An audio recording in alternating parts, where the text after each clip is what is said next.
जय आज घर पे है, उसको देखने एक लड़का आ रहा है शादी के लिए। उन्हें मेरी फीलिंग्स की कोई कदर ही नहीं है। क्या? ये जो लेटर मैं लिख रहा हूँ ये आपको श्रेया तक पहुँचाना है। मेरा वो लेटर पढ़ा, तुमने जवाब नहीं दिया। कौन सा लेटर सर? यार मैंने श्रेया को वो लेटर नहीं दिया यार। तुमने तुमसे कहा कि तुमने उसे वो लेटर दे दिया? हाँ। मुंह मीठा कीजिए। इस खुशी में श्रेया और सिद्धार्थ की शादी पक्की हो गई।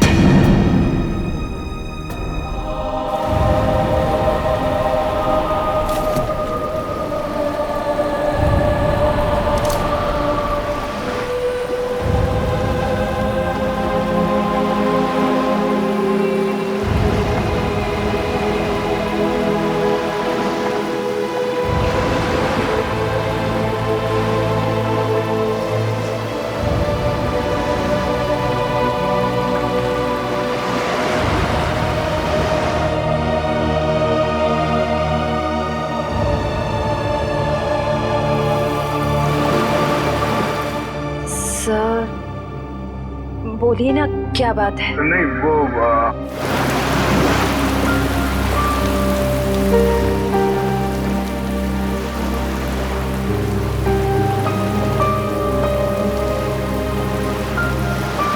श्रेया और सिद्धार्थ की शादी पक्की हो गई।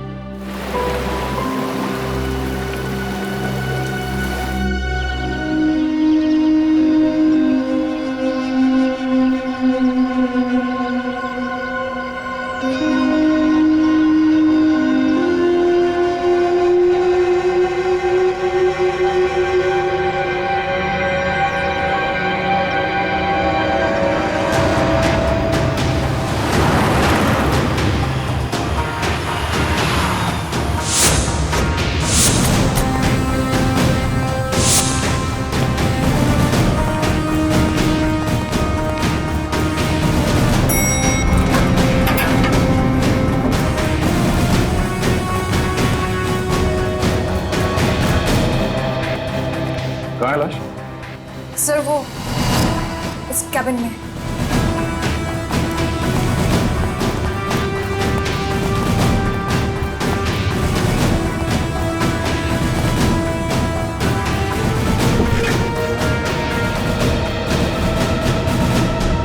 सर एक गोली लगी है सीने में। देखो जरा शरीर से गोली बाहर निकलने का कोई निशान है क्या?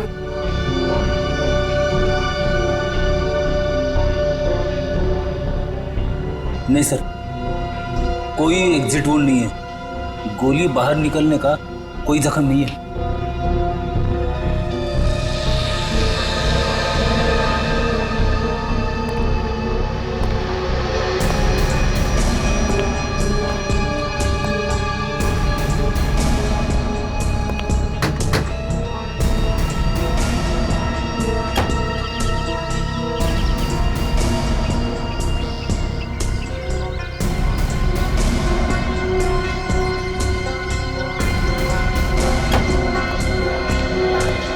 पूरी सर। लाश किधर? सर अंदर आइए सर।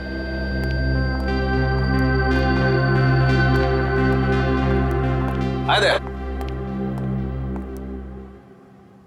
क्या बात है? तुम्हारा खास दोस्त कहाँ है? अभिजीत?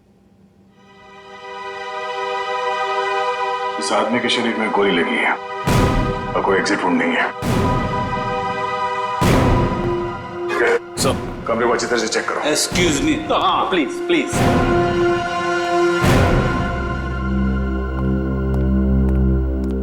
ये तारिका क्या हुआ है? ये तो एकदम उखड़ गया था। कुछ गलत तो नहीं कह दिया मैंने?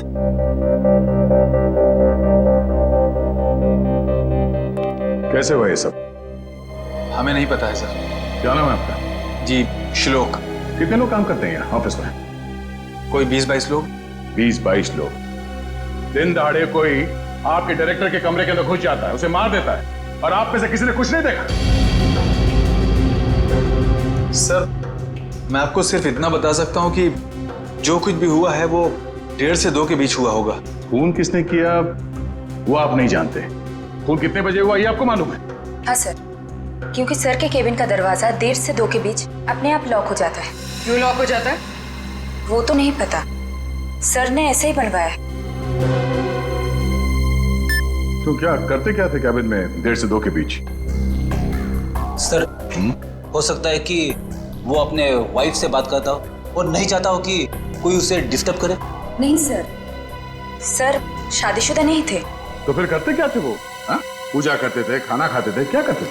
सर वो घर से खाना खा के आते थे। और ये कैबिन का दरवाजा हर रोज ऐसे ही बंद होता था? जी सर। जी सर। तो फिर आज उसी दौरान उनका खून हुआ, ये आप लोग कैसे कह सकते हैं? सर ये शालिनी है। सर इनको अंकुश सर से मिलना था, ये दौड़ते हुए उनके केबिन में गए, लेकिन अरे शालिनी, तुम भाग के कहाँ जा रही हो? सॉरी रचना, वो बॉस से कुछ अर्जेंट काम है मुझे। सर से मिलने जा रही हो? लेकिन अभी तो 1:30 बजने वाले हैं, केबिन बंद हो जाएगा उनका।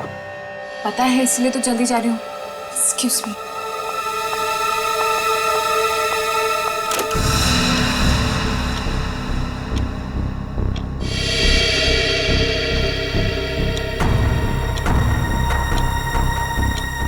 अब और आधा घंटा वेट करना पड़ेगा।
क्या हो गया बॉस को?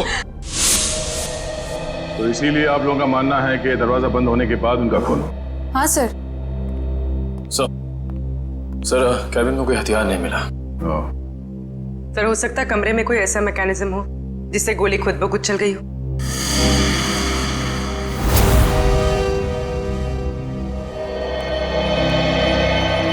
डॉक्टर साहब, ये खूनी कहाँ खड़ा होगा जब उसने गोली चलाई? ये देखो, यहाँ टेबल पर खून के छींटे पड़े हुए हैं। इसका मतलब साफ है, खूनी वहां खड़ा था जब तुम खड़े हो। और ये अंकुश यहाँ था। सामने से खूनी ने गोली चलाई जो अंकुश के सीने में आकर के लगी, और गोली लगते ही अंकुश यहाँ जमीन पे गिर गया। और अगर गोली किसी मैकेनिज्म से चलाई गई है तो मैकेनिज्म इसी लाइन में होनी चाहिए। बिल्कुल। रेडी निखिल, जरा देखो कोई मैकेनिज्म दिखता है क्या? मैकेनिज्म? हाँ, जिस वक्त अंकुश की मौत हुई उस वक्त ना कोई कमरे में बाहर से अंदर आया और ना कोई अंदर से बाहर गया। आप लोगों को पता है कि मौत कितने बजे हुई? हाँ, ऑफिस स्टाफ का कहना है कि दोपहर को 1:30 से 2 बजे के बीच। सही है। राइगर मोर्टिस लाश की जकड़न भी यही बता रही है।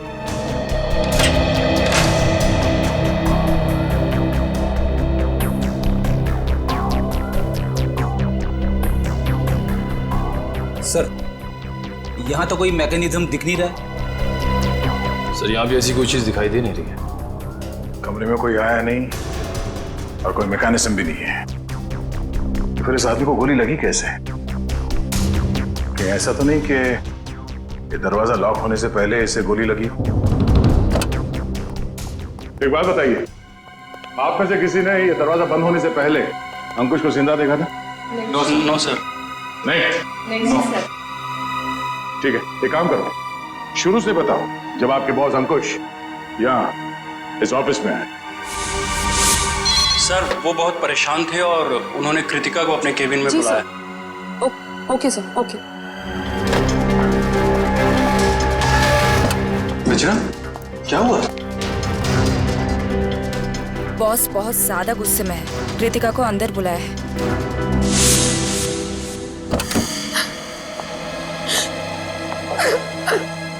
क्या हुआ कृतिका? रो क्यों रही हो?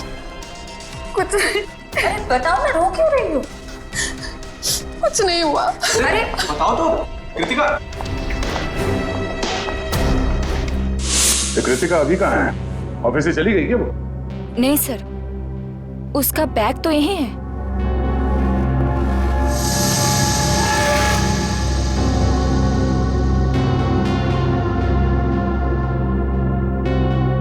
जब कृतिका कैबिन से बाहर निकली तब अंकुश जिंदा था? हाँ सर। उसके बाद कौन गया कैबिन के अंदर?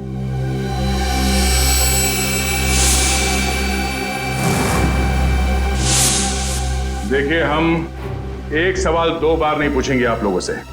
हम यहाँ ये पता करने की कोशिश कर रहे हैं कि आपके बॉस का खून किसने किया, और इसके लिए हमें आपके सहयोग की जरूरत है। और आपके ऐसे चुप रहने से कुछ हासिल नहीं होगा। इसलिए बताइए, कृतिका के बाहर आने के बाद अंकुश के कैबिन में कौन गया था? सर, त्र्यंबक, रचना और मैं। उस वक्त कितने बजे थे?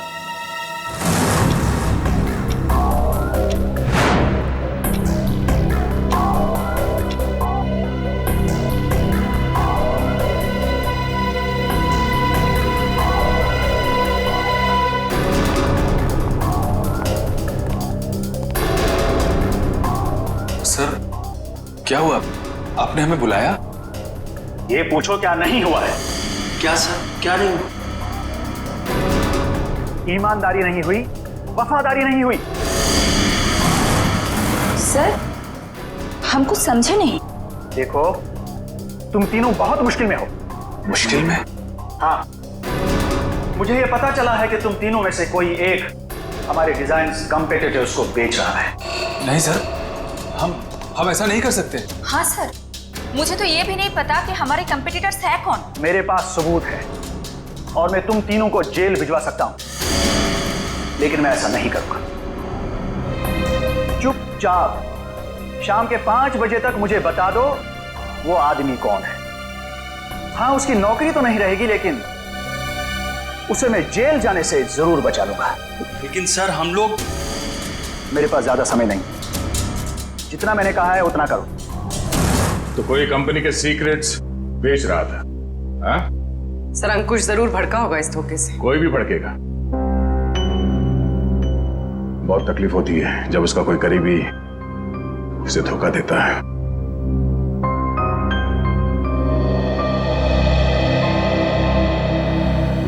तुम तीनों में से कोई एक धोखेबाज है, वरना अंकुश सिर्फ तुम तीनों से पूछताछ क्यों करेगा इस बारे में?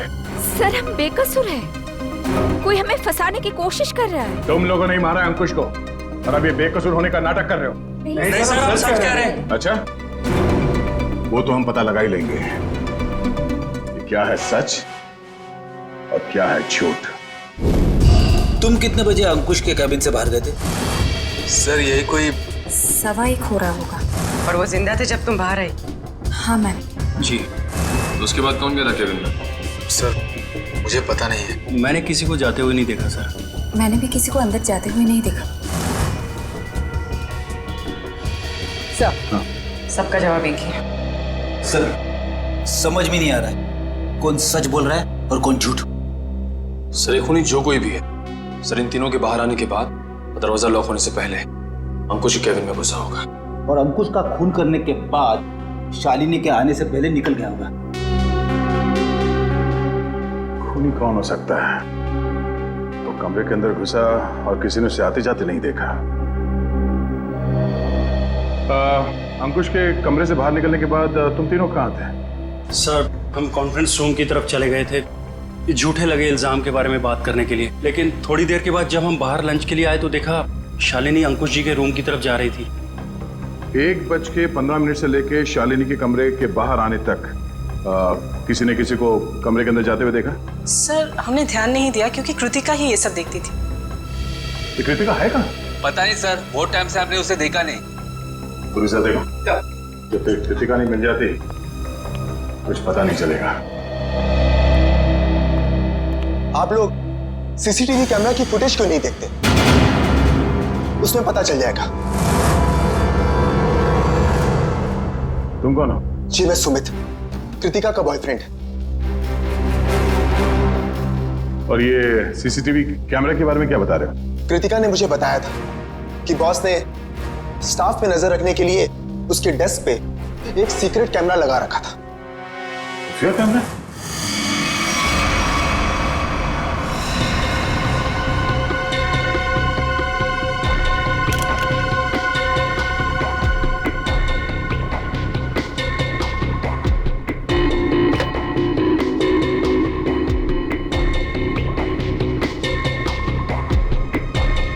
यहाँ पे तो कोई कैमरा दिख ही नहीं रहा है। खुफिया कैमरा है, छुपा के रखा होगा।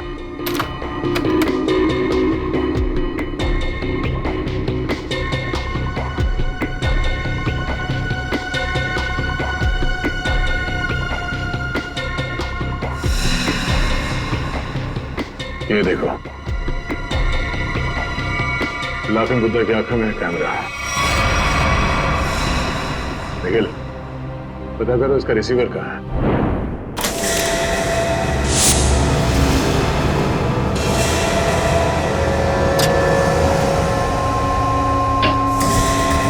मैम! आशिता, मम्मी देखिए। अरे कृतिका, कृतिका, संभाल के। कृतिका, जाओ। कृतिका, कृतिका। क्या हो गया? सर इसने आत्महत्या करने की कोशिश की, तो जहर निकाल। इसे हॉस्पिटल ले जाना होगा। पीछे एम्बुलेंस है, उसमें डालो जल्दी। कृतिका, ठीक है। ले जाओ। ठीक क्या हुआ? संभाल के। निखिल, उस खुफिया कैमरे का रिसीवर मिला? हाँ सर, उस सीक्रेट कैमरा का ये सब मिल गया है। गुड, जरा फुटेज प्ले करो। देखते हैं रचना, त्रिंबक और श्लोक के निकलने के बाद अंकुश के कमरे में कौन गया था।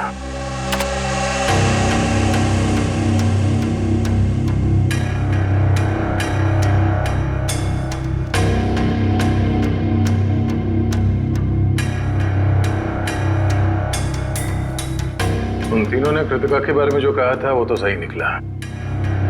अब आगे देखते हैं।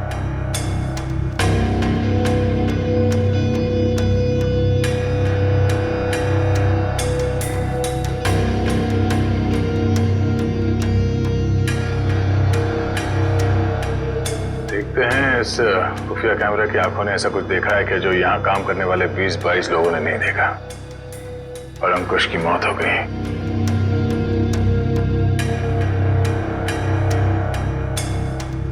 एक मिनट रुको सर, ये आदमी कौन है?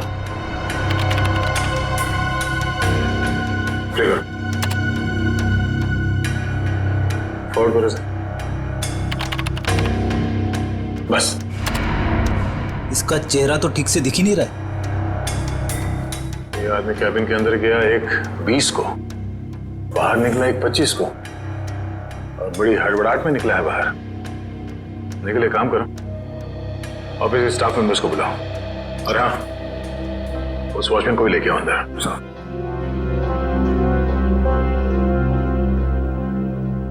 आइए सब।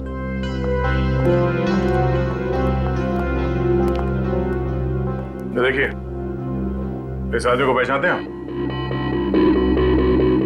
नहीं सर, हमने इन्हें कभी ऑफिस में नहीं देखा। तुम? नहीं सर, इससे पहले मैंने कभी इसे देखा नहीं। श्लोक? नहीं सर, मैंने भी इसे नहीं देखा। वॉचमैन, तुम तो एंट्रेंस में थे, तुमने तो देखा होगा साथ ही जाते। हाँ, पहचानते हो कौन है? नहीं सर, मैंने इसे कभी नहीं देखा। अरे तो फिर ये अंदर आया कैसे? उड़ के आया क्या? मेरा एक फोन आया था, मैं 5 मिनट के लिए थोड़ी दूर चला गया था, शायद ये तब आया होगा।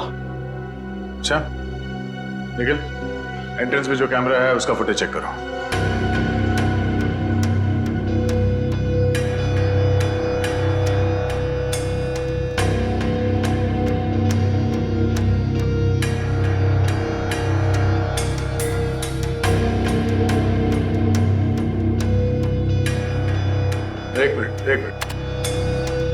इस रूम को फ्रीज करो। ये सुमित, कृतिका तुम्हें कुछ नहीं होगा, जल्दी चलो। आई तुम्हें कुछ नहीं होगा कृतिका, तुम ठीक हो जाओगे। संभल के।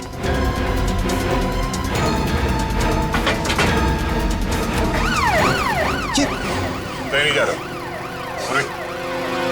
ये क्या कर रहे हैं सर? कृतिका के पास मेरा रहना जरूरी है। तुम आज इस ऑफिस में से पहले भी आए थे? हाँ, कृतिका बहुत परेशान थी, उसी ने मुझे फोन करके बुलाया था। अंकुश का खून करने के लिए? ये कैसी बातें कर रहे हैं आप लोग? सच है, वही कह रहे हैं, समझे? तुम अंकुश के कैबिन में घुसे, उसका खून करके वहां से निकल गए और तुम कृतिका से मिले भी नहीं। सर ऐसा कुछ भी नहीं है, मेरी बात समझने की कोशिश कीजिए। आप लोग जैसा समझ रहे हैं ऐसा कुछ भी नहीं, मैंने किसी का खून नहीं किया है। चल अंदर चल, मेरी राम कहानी हम लोग वहीं सुनेंगे। निकल। सर मैं सच कह रहा हूँ, मैंने खून नहीं किया है। तुम्हारे गिड़गिड़ाने का कोई फायदा नहीं है, हम जानते हैं कि अंकुश का खून तुम नहीं किया है। काश सर, अगर मैंने उसका खून किया होता तो मुझे अपना गुनाह कबूल करने में खुशी होती। मैं उसे मारना चाहता था लेकिन मार नहीं पाया। तुम अंकुश को क्यों मारना चाहते थे? क्योंकि वो कृतिका को परेशान कर रहा था, उससे शादी करना चाहता था। कहता था कि अगर शादी नहीं करोगी तो उसे नौकरी से निकाल देगा। बार बार अपने एमडी होने की धमकी देता था। क्या करती बेचारी कृतिका, उसके ऊपर उसके बूढ़े माँ बाप की जिम्मेदारी थी। इसलिए तुमने बदला ले लिया अंकुश का खून करके? नहीं सर, तब मुझे कृतिका ने बुलाया था, वो बहुत रो रही थी। अंकुश ने फिर से उसे धमकी दी थी, पर जब मैं ऑफिस पहुंचा तो मुझे वो नहीं दिखी। तब मैं जाकर अंकुश को धमकाया और वहां से बाहर चला गया।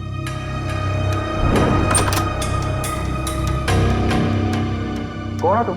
बहुत हो गया अंकुश, कृतिका से दूर रहना, वरना क्या करोगे? जान से मार दूंगा तुझे।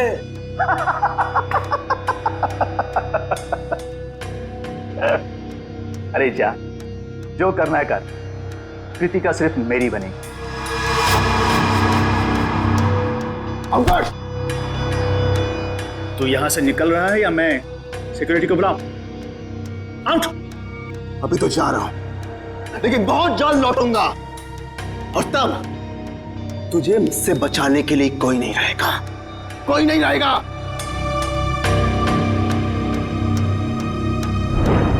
हमारे पास सबूत है, तुम 1:20 में अंकुश के कमरे के अंदर गए थे और ठीक 1:25 को बाहर निकले थे। क्यों? फिर भी मैं बार बार यही कहूंगा कि मैंने खून नहीं किया है। देखो सुमित, दया सर को गुस्सा मत दिलाओ, सीधी तरीके से मान जाओ कि खून तुमने किया है। क्योंकि तुम्हारे जाने के बाद यहाँ की स्टाफ शालिनी जब कैबिन में गई तब अंकुश मरा पड़ा था। सर मेरा विश्वास कीजिए, मैंने खून नहीं किया है, प्लीज मेरा यकीन कीजिए आप लोग। याद देखो। सर, गन पाउडर की स्मेल, स्प्रे देना।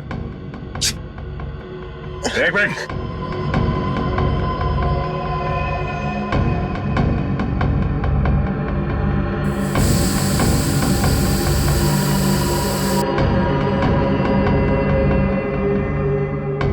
तुम्हारी उंगलियों पे गन पाउडर है, इसका मतलब है हाल ही में तुमने गोली चलाई है।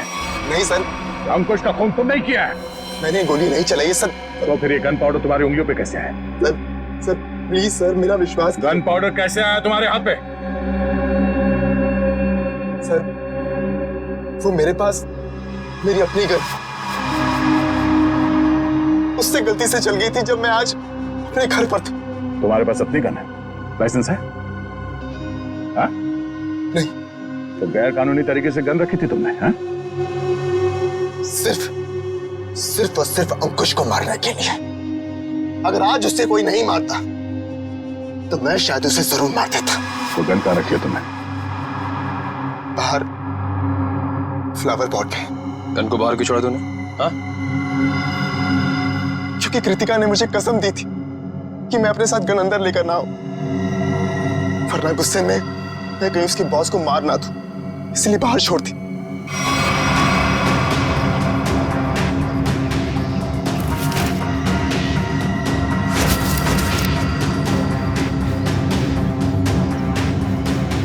ये तुम्हारी का? हाँ सर।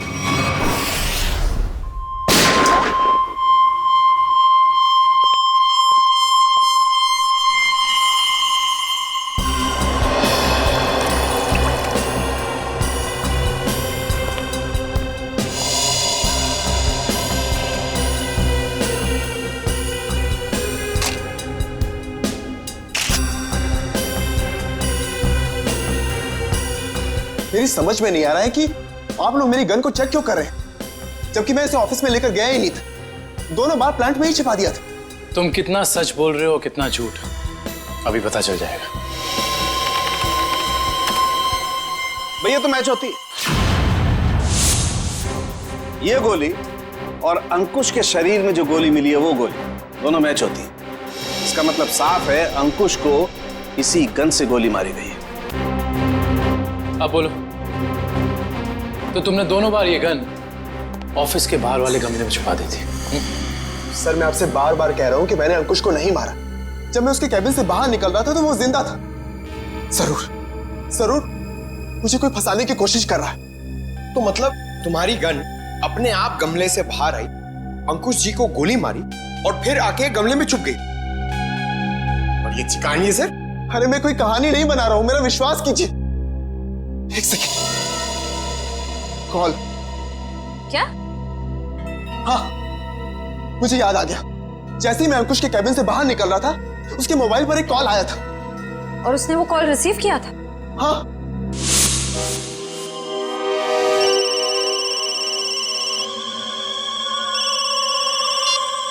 हाँ बोल। पंकज, अंकुश का मोबाइल चेक करो। सर, अगर अंकुश ने ये कॉल रिसीव किया है तो शायद वो तुम्हारे निर्दोष होने का सबूत हो।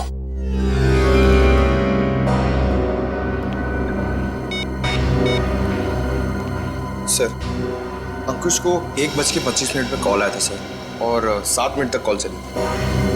7 मिनट? 1:25 को कॉल आया था। दरवाजा बंद होता है ठीक 1:30 बजे, यानी कि दरवाजा बंद होने के 2 मिनट बाद तक ये कॉल चला। सर, शायद वो जिंदा था। पंकज, इस नंबर पर कॉल करके चेक करो कि वाकई इस आदमी की अंकुश से बात हुई थी कि नहीं।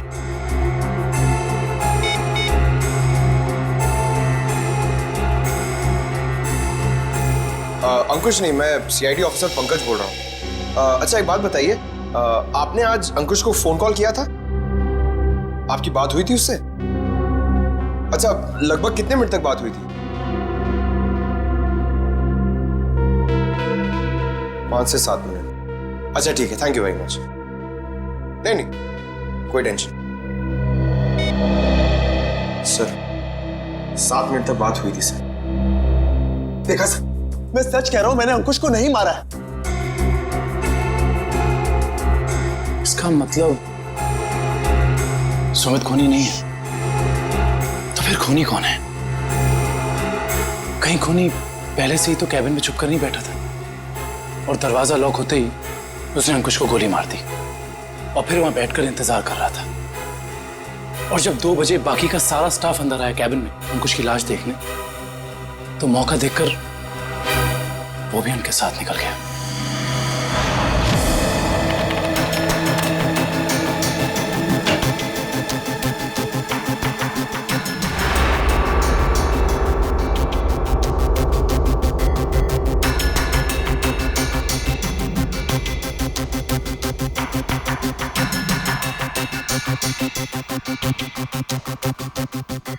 ये देखिए सर, शालिनी के चीखने के बाद जो 6 लोग कैबिन के अंदर आए थे वही 6 लोग कैबिन से बाहर गए। इसका मतलब है कैबिन के अंदर कोई छुपा हुआ नहीं था। कैबिन के अंदर कोई छुपा हुआ नहीं था। इस दरवाजे से कोई अंदर नहीं आया और अंकुश इस कमरे में अकेला था जब ये दरवाजा बंद हुआ। तो इस कमरे के अंदर आने का इस दरवाजे के अलावा सिर्फ एक ही रास्ता है, वो है ये खिड़की।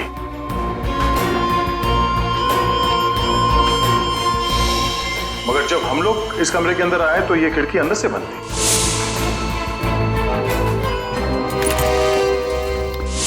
तो अगर हम ये मान के चले कि कोई इस खिड़की के जरिए अंदर आया है तो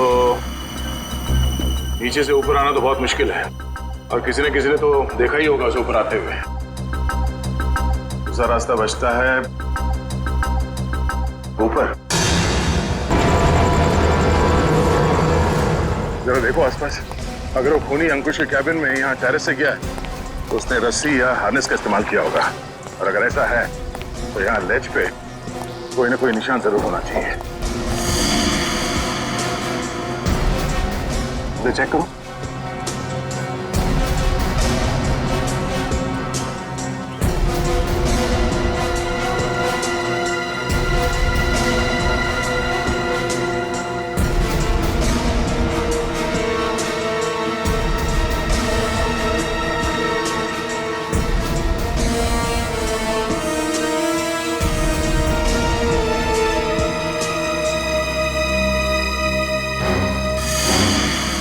ये देखो, यहाँ पर निशान है। ये निशान, उसने रस्सी को यहाँ से बांधा और यहाँ से नीचे उतरा। इसके ठीक नीचे यहाँ पे अंकुश का ऑफिस है। और फिर रस्सी सपोर्ट के लिए शायद वहां उस पे बांधा होगा। ये देखो, रस्सी के घिसने का निशान है यहाँ पे। इसका मतलब है उसने रस्सी यहाँ इस पाइप पे बांधा और वहां से नीचे अंकुश के कैबिन में गया। कमाल है सर, खूनी इतना कुछ करता रहा लेकिन किसी ने उसे देखा तक नहीं। खूनी ने जिस तरीके से मेहनत की है खून करने के लिए, उससे तो साफ साफ दिख रहा है सर उसके दिल में कितनी नफरत भरी पड़ी थी अंकुश के लिए। ये पता करना पड़ेगा कि वो है कौन जिसे अंकुश से इतनी नफरत थी, और उसे ये भी पता था कि अंकुश के कैबिन का दरवाजा 1:30 से 2 बजे के बीच बंद होता है। तो ना हो ये कोई ऑफिस का ही आदमी है।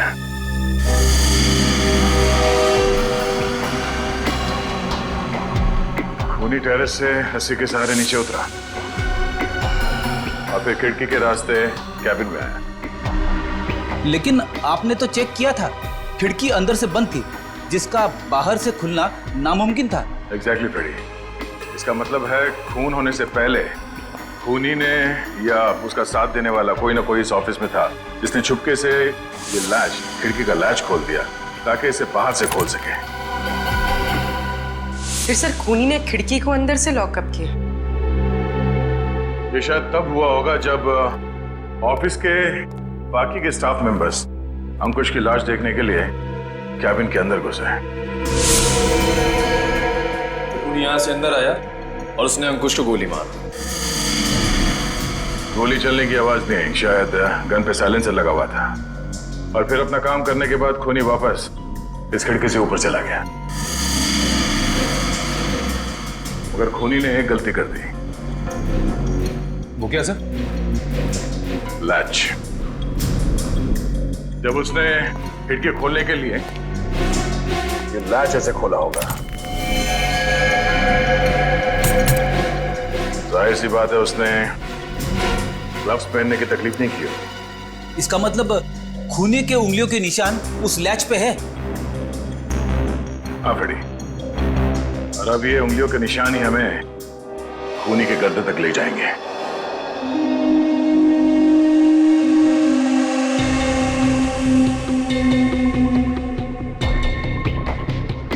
सर आप लोग हम पर शक कर रहे हैं? हाँ, क्योंकि खूनी आप लोगों में से कोई है। ये क्या कह रहे हैं आप सर? सही कह रहे हैं, थोड़ा इंतजार करो। उस खिड़की के लैच पे जो उंगलियों के निशान मिले हैं, अगर वो आप में से किसी के फिंगरप्रिंट्स के साथ मैच होते हैं तो पता चल जाएगा कि अंकुश का खूनी कौन है।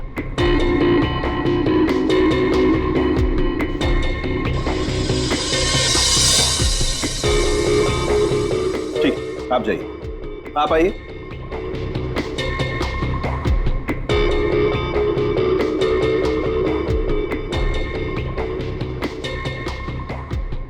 ठीक, जाइए।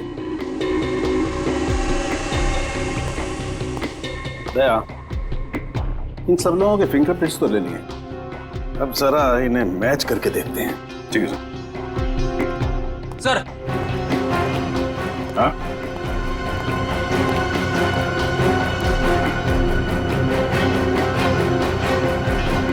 खूनी ने टेरेस से नीचे उतरने के लिए जिस रस्सी का इस्तेमाल किया था वो रस्सी कहीं मिल नहीं रही है। अच्छा, रेडी? वो रस्सी यहाँ ऑफिस में होनी चाहिए। ढूंढो, देखो कहाँ है वो रस्सी। सबसे बड़ा सबूत है, इस फिंगरप्रिंट से भी ज्यादा बड़ा। अगर वो रस्सी मिल गई तो समझ लो खूनी अपने आप अपने हाथ आ जाएगा।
सॉरी भाई दया।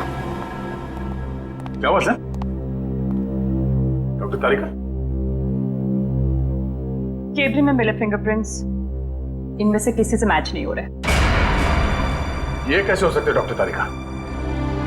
इनमें से किसी न किसी के उंगलियों के निशान मैच होने चाहिए थे। आप लोगों से कोई गलती हो गई होगी। नहीं यार दया, ऐसा नहीं है, हमसे कोई गलती नहीं। हो सकता है दया इनमें से कोई खूनी नहीं होगा, तो खूनी नहीं होगा तो फिंगरप्रिंट्स कैसे मैच होंगे? हो सकता है इस बार गलती आप लोगों से होगी। नहीं, मैं सही हूं और मैं साबित भी कर सकता हूं। खूनी इन्हीं में से कोई है और वो खुद ब खुद सामने आएगा। सामने आ जाएगा मतलब तुम्हारे सामने आकर के खड़ा हो जाएगा, कहेगा लीजिए दया जी मैंने खून किया, मुझे हथकड़ी पहना दीजिए। यार बात कर। डॉक्टर साहब इस बार ऐसा ही कुछ होगा। डॉक्टर साहब ने आप लोगों के हाथ पे एक केमिकल लगाया था। वो केमिकल रिएक्ट करेगा और वो केमिकल तब रिएक्ट करेगा जब आप में से जो खूनी है वो ऊपर टेरेस पे जाके पानी के टैंक के अंदर से वो रस्सी निकालेगा। वो रस्सी हमें तब मिल गई थी जब पहली बार हम लोग छत पे गए थे।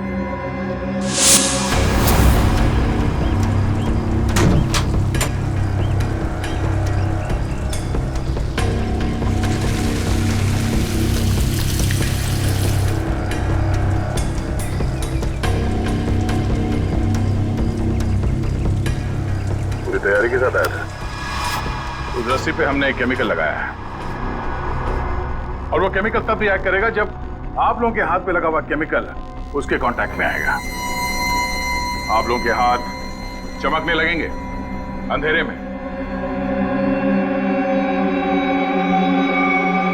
Lights off.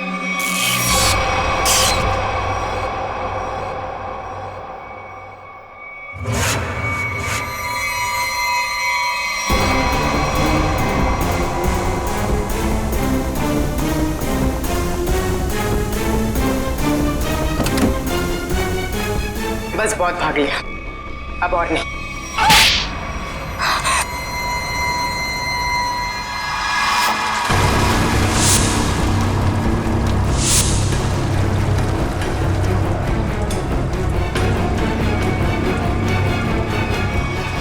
तुमने अंकुश को क्यों मारा? तुम ही कंपनी के सीक्रेट्स बेच रही थी ना? और जब अंकुश तुम तीनों से पूछताछ कर रहा था, तुम जानती थी कि तुम्हें उससे छुटकारा पाना है? हाँ? मैं बहुत पहले से ही जानती थी कि मैं पकड़ी जा सकती, इसलिए मैंने प्लान बना के रखा था कि जब भी मौका मिलेगा मैं अंकुश को मार दूंगी। तो तुमने अपने प्लान में सुमित को कैसे फंसाया और क्यों फंसाया? उसने क्या बिगाड़ा था तुम्हारा? मेरी सबसे अच्छी सहेली को मुझसे दूर कर दिया था। मैं और कृतिका अच्छे दोस्त हुआ करते थे, लेकिन जब से सुमित उसकी जिंदगी में आया था तब से कृतिका उसकी बातें करती रहती थी। सुमित ऐसा है, सुमित वैसा है, सुमित ने ये किया, सुमित ने वो किया, सुमित सुमित सुमित। इस सुमित से मुझे नफरत होने लगी थी। दिन रात उसके साथ फोन पे लगी रहती थी। इस सुमित के चक्कर में वो मुझे भूल गई थी। और आज सर के केबिन से निकलने के बाद कृतिका ने जब सुमित को फोन करके बताया कि गन को कहीं छिपा देना, मैं अपनी सहेली को मैं वापस पाना चाहती थी। और यही सही मौका था सुमित को फंसाने का। इसलिए तुमने अंकुश को मारने के बाद अपनी गन सुमित के गन के साथ बदल दी और अंकुश के शरीर पे जो गोली मिली वो उस गन के साथ मैच हो गई, जिसकी वजह से सुमित फंस गया।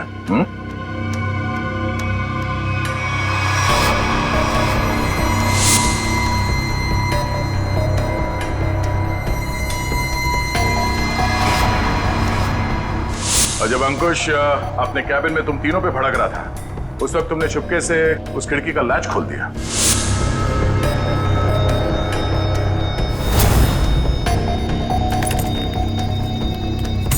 और तुमने मौका पाके विंडो का लैच तब लॉक किया जब सब अंकुश की डेड बॉडी देख रहे थे, है ना?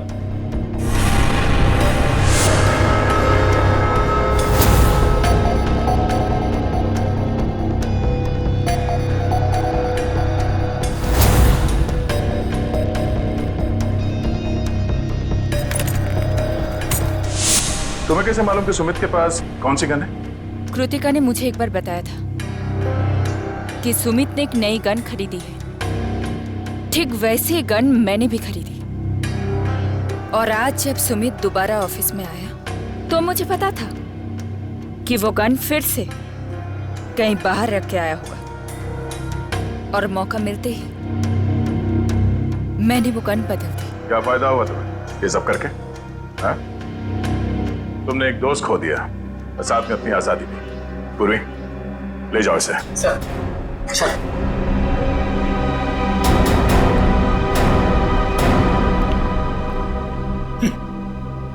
लोग भी दोस्ती में क्या क्या करते हैं सर। हाँ फ्रेडी, कुछ तो पीठ पे छुरा घोंपते हैं।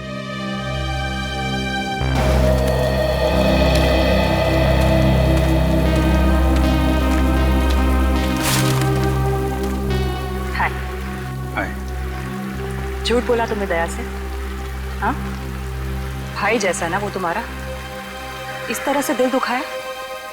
कैसी बात कर रहे हो तारिका? मैं तो सपने में भी उसका दिल दुखाने की नहीं सोच सकता।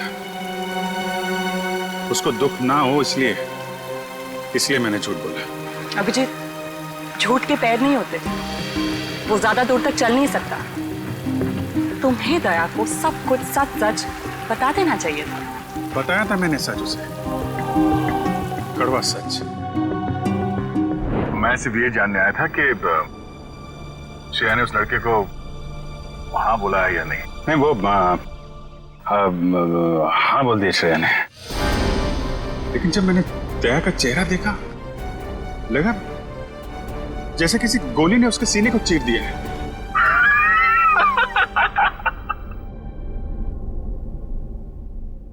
अरे यार, क्या लड़का आया नहीं, तबीयत खराब हो गई उसकी।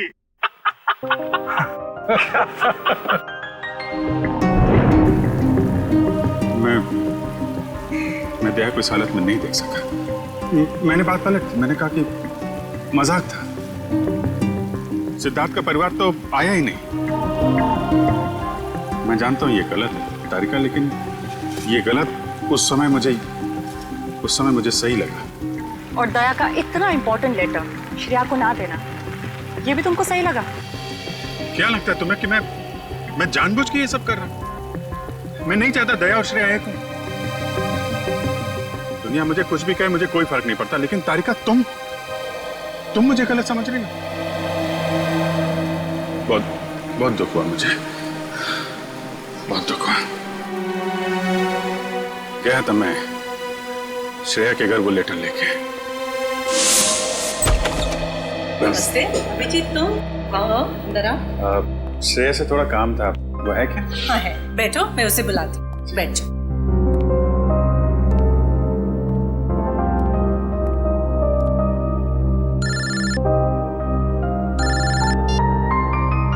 अरे भाई, तुम्हारा ही काम करने आया हूं यार। अरे भूल कैसे सकता हूँ, लेटर है मेरे पास, अभी दिया नहीं है। जैसे ही श्रेया आती है ये लेटर उसके हवाले कर दूंगा। हैं? अरे यार थोड़ा तो सब्र रखो यार। हाँ मैं करता हूँ। नमस्ते। अभिजीत, मैं तुम्हारे हाथ जोड़ता हूँ, तुम दया का कोई भी लेटर श्रेया को नहीं दोगे। लेकिन दया और श्रेया तो... मैं जानता हूँ दया और श्रेया कुछ कहते नहीं, लेकिन वो एक दूसरे के काफी करीब हैं। मगर मैं अब नहीं चाहता हूँ कि श्रेया अपना फैसला बदले। ये तो दोनों के साथ ज्यादती होगी। आप अभिजीत, मैं मजबूर हूँ। मैंने पिछले साल सिद्धार्थ के पिता से एक बड़ी रकम उधार ली थी, जो मेरे अलावा मेरे घर में कोई नहीं जानता। और अगर श्रेया ने इस शादी से इनकार किया तो वो लोग सारे पैसे वापस मांग सकते हैं, जो मैं अभी देने की स्थिति में नहीं हूँ। लेकिन अंकल, ये तो श्रेया की जिंदगी का सवाल है। तो मैं क्या करूँ? इतने पैसे कहाँ से लाऊं? श्रेया की माँ को हार्ट प्रॉब्लम है। तुम लोगों की जरा सी गलती हमें प्रॉब्लम में डाल सकती है। देखिए, अगर सिर्फ पैसे की बात है तो हम लोग मिलकर कोशिश कर सकते हैं। पैसा तो... नहीं, वो बात नहीं है। पैसे का इंतजाम हो चुका है, बस 1-1.5 महीने की बात। एक बार मैं उनके सारे पैसे लौटा दूं, उसके बाद तुम ये लेटर श्रेया को दे देना। लेकिन तब तक ये बात हम दोनों के बीच ही रहनी चाहिए, प्लीज। ये आपने बड़ी मुश्किल में डाल दिया।